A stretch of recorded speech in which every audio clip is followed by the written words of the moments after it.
नमस्कार दोस्तों, मैं अंकुर उपाध्याय स्वागत करता हूं आप सभी का आपके अपने YouTube channel share market analysis में।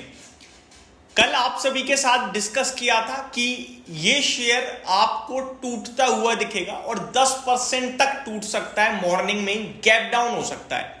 कोई भी शॉर्ट करने के बारे में सोचिएगा मत कि भाई साहब गिरकर ही खुलेगा, इतना कॉन्फिडेंस है तो लाओ बेच ही देते हैं शेयर को इंट्राडे में। वो पैसा नहीं बना पाएंगे, ये लाइन भी आपके साथ कही थी, क्योंकि गैप डाउन होने वाला है और गैप डाउन होने के बाद वो ऊपर आ सकता है।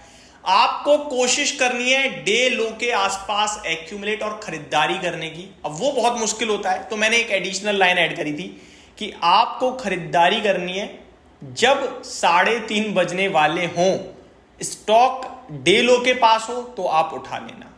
ये आपके साथ एडिशनल पॉइंट जोड़ दिया था हमने। अब स्टॉक का नाम बता देता हूं। स्टॉक का नाम है Hindustan zinc limited. Hindustan zinc की बात करें दोस्तों तो स्टॉक आपके लिए आज हो गया है क्रैश, और एग्जैक्टली अनुमान के मुताबिक 9-10% ही क्रैश हुआ और डे लो के पास बंद हो रहा था एट द एंड, यानी कि जब दिन खत्म हो रहा था ट्रेडिंग का तो ये स्टॉक डे लो पे था। किसी ने अगर खरीदा है देन डेफिनेटली वो पैसा बना लेगा। अब कैसे बनाएगा, क्या करना है, क्या नहीं करना है, वो आगे की डिटेल्स में इस वीडियो में शेयर करने जा रहा हूं। सबसे पहले मैं जो बेसिक जानकारी है वो बता देता हूं। कंपनी का शेयर आज ऐसा नहीं है कि फालतू में गिर गया है या फिर कंपनी खराब हो रही है, फाइनेंशियल्स खराब है या कोई नेगेटिव न्यूज है, नहीं।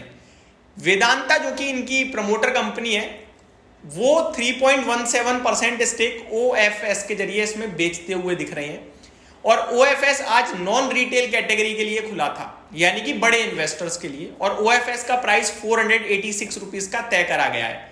तो 486 पे जो भी OFS का प्राइस होता है ना स्टॉक का, वो ऑलमोस्ट उस प्राइस के पास पहुंच जाता है। हिंदुस्तान जिंक में कल 570-76 की क्लोजिंग थी, तो वो 486 के पास पहुंचता हुआ दिख रहा है हमें। हो सकता है आपको ये मंडे को 505-507 के पास भी मिल जाए, तो वो एडिशनल एक्यूमुलेशन का मौका होगा। समझ रहे हो बात को? अब पूरी जानकारी समझो। आज नॉन रिटेल कैटेगरी ने पैसा लगा दिया। अभी मेरे पास डिटेल्स नहीं है कि नॉन रिटेल कैटेगरी ने कितना पैसा लगाया है, कितना सब्सक्रिप्शन पहुंचा है उनकी तरफ से, लेकिन उनकी तरफ से अगर दमदार सब्सक्रिप्शन पहुंचा है तो रिटेल कैटेगरी के लिए ये आपका OFS जो है वो मंडे को ओपन है और मंडे ये शेयर बाउंस बैक मार देगा। सिंपल सा लॉजिक होता है OFS का, इसमें ज्यादा कैलकुलेशन करनी नहीं पड़ती है।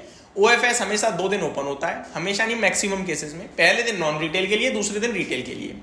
जो भी पहला दिन होता है उस दिन शेयर का प्राइस क्रैश हो जाता है, क्योंकि OFS हमेशा 10%, 12%, 15% डिस्काउंट पे आता है, तो स्टॉक उतना करेक्ट हो जाता है।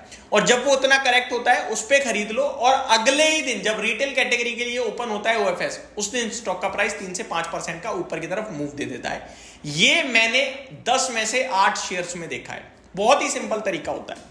बट आप कहोगे भाई इतना आसान है तो फिर पैसा खुद ही बना लो। देखो, बनाने के लिए बन सकता है, लेकिन स्टॉक मार्केट है ये, इतना आसान कुछ भी नहीं होता। अब मैं आपको बताता हूं उसमें दिक्कत कहां आती है। जैसे स्टॉक ऊपर हुआ, सुबह ओपन 530 के करीब। अब किसी ने सोचा लाओ भैया खरीद लेते हैं, तो गिरकर खुल गया 7%, तो उसने ले लिया होगा, तो वो फंस गया, 519 पे आ गया स्टॉक, तो 11 रुपए नुकसान में आ रहा है वो, पहली बात। दूसरी बात, अगर मंडे गलती से 2-3% नीचे और खुल जाए तो वो तो लुट जाएगा, बर्बाद हो जाएगा, पोजीशन काटनी पड़ जाएगी उसे। मानते नहीं मानते? इसीलिए बॉटम पे खरीदने की कोशिश करनी चाहिए, और वो कभी कभार ही मिलता है। बॉटम पे कोई नहीं ले पाता, लेकिन डे एंड के पास अगर शेयर बॉटम पे है तो आपको उठाना चाहिए, क्योंकि उसके बाद तो ट्रेड नहीं करेगा ना। तो 3:25 के करीब अगर मान के चलो किसी ने ले लिया शेयर, तो 3:25 पे कहां था, मैं एग्जैक्टली बताता हूं, 3:25 पे 518 पे था, तो 519 पे बंद हुआ है। 519 पे, 520 पे भी लिया है, तो आपने ऑलमोस्ट सिमिलर लेवल पे ले लिया।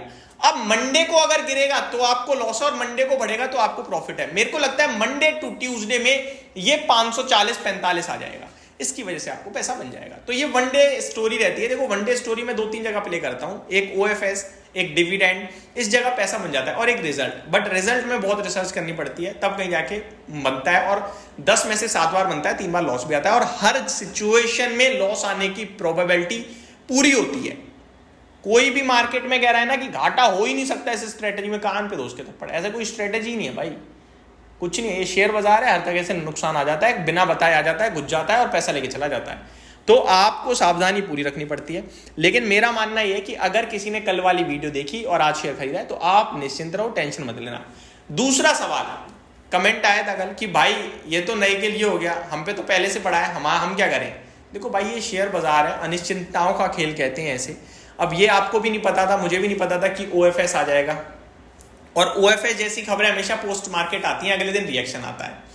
तो आप लॉन्ग टर्म निवेशक हो, आपने एवरेज कर लेना चाहिए था थोड़ा बहुत, और जब बढ़ जाए तो बेच देना चाहिए था। और जो 570-72 पे पड़ा है, जिसमें लॉस हो रहा है, उसमें बैठे रहो। आपने 570 पे रिसर्च करके लिया होगा, उम्मीद करता हूं, और रिसर्च करके लिया है तो उस रिसर्च पे बने रहो। ये OFS जैसी चीज आपकी रिसर्च को तो नहीं हिला सकती। OFS क्या है, किसी को बेचना है वो बेच के जा रहा है, सिंपल।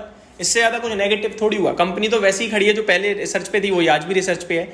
तो मेरे हिसाब से आपको बैठे रहना चाहिए। इस तरीके की चीजें होती हैं कैपिटल मार्केट में, इसीलिए इसे स्टॉक मार्केट कहते हैं, और ये सारी चीजें आपको झेलनी पड़ेंगी, तभी आप बड़ा पैसा बनाते हो, क्योंकि आप रिस्क उठाते हो। अगर सेफ्टी चाहिए तो फिर तो FD है ना, जो आपको रिटर्न देती रहती है नॉर्मल से, बट उससे आप सेटिस्फाई नहीं हो। उससे इसलिए सेटिस्फाई नहीं हो क्योंकि वो इन्फ्लेशन तक को बीट नहीं कर पा रहा है। तो आप स्टॉक मार्केट में आए हो, और स्टॉक मार्केट में पैसा बनता है तो बड़ी मुश्किल से बनता है। लगता है कि आसानी से बन जाएगा, लेकिन मुश्किल से बनता है भाई साहब। दर्द देता है, दुख देता है, टेंशन देता है, परेशानी देता है, बहुत कुछ सिखाता है, लेकिन फिर भी जो खड़ा रहता है ना, वही पैसा बनाता है, वरना भटक जाता है आदमी ज्यादा। तो बैठे रहो आराम से, यही कहना चाहूंगा। ये थी मेरी तरफ से आपके लिए वीडियो। होप आपको सारी चीजें समझ में आई होंगी। Thank you so much for watching this video. Have a great day guys.